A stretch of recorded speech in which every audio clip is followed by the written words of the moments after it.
At 10. Now seeing an investigation into the long history of complaints against police officers in Minneapolis, well before the George Floyd incident. Our senior investigative correspondent, Drew Griffin, reports. In the midst of this video that horrified a nation, a bystander called out a badge number. 1087.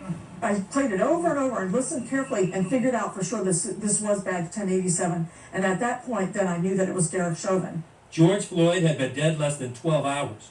Michelle Gross, who heads a Minneapolis group called Communities United Against Police Brutality, was about to tell the world who kills him. And so when I saw the name, I said, oh, him. I wasn't surprised because when you start to see those same officers over and over again with multiple complaints, their names lodge in your brain. For 2 decades, her organization has been tracking complaints against Minneapolis police. The data is limited, the investigative details not public, but the outcomes are clear. Scroll down data from the city's own website, and you'll see complaint after complaint closed with no discipline. Minneapolis police have racked up 2,013 complaints in 7 years. Of those, just 31 ended in serious discipline. Just 1.5%.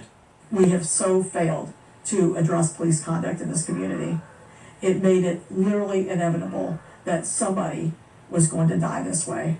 Derek Chauvin, whose knee was on George Floyd's neck, has at least 18 complaints. Just 2 have ever led to discipline. His partner that night, Toe Tao, has 6. 1 still pending, 5 dismissed with no discipline. In 2017, Tao and his partner were sued for using unreasonable force by a man who was punched and kicked so hard his teeth broke, though he had not committed a crime. The city and officers denied any wrongdoing, settled for $25,000. Tao remained a cop.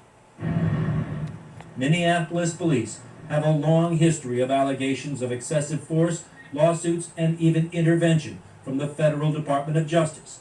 Police chiefs, city councils, mayors come and go without fixing the problems that have built for decades. Well, if I had an easy answer about why we haven't gotten more done with police reform in Minneapolis, we wouldn't be in this mess today. R.T. Ryback was mayor of Minneapolis from 2002 to 2014.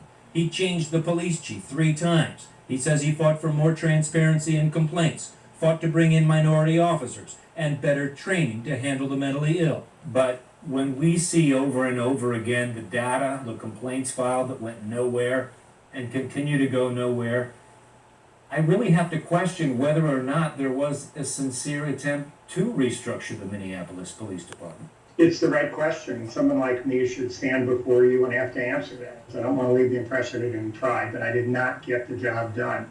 And now is the time to get the job done. Philip Atiba-Goff is the co-founder of the Center for Policing Equity. If we think the problem here is, wow, policing is really bad in the United States, we missed the point. What is the point? Goff says it's entire swaths of communities lacking grocery stores, lacking jobs, lacking good education. And he says, let's begin using data for far more than law enforcement. So I'm talking about measuring everything that we need to ensure that those communities can be healthy, safe, and empowered to determine their own outcomes. Police are the spark, but the historic disinvestment in Black communities, which is why they only have police to solve their problems, that's really the powder keg. A powder keg that erupted with the protests, but had been building for decades. Wolf, the city of Minneapolis tells us most of those thousands of complaints against its officers are considered low level, and in fact, in 300 cases, its officers received coaching instead of actual discipline.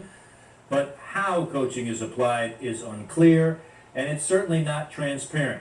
A former police chief of Minneapolis tells us if one of her officers was coached repeatedly for bad behavior, she wouldn't even know it. Wolf? Drew Griffin reporting for us. Drew, excellent work. Thank you. We'll have more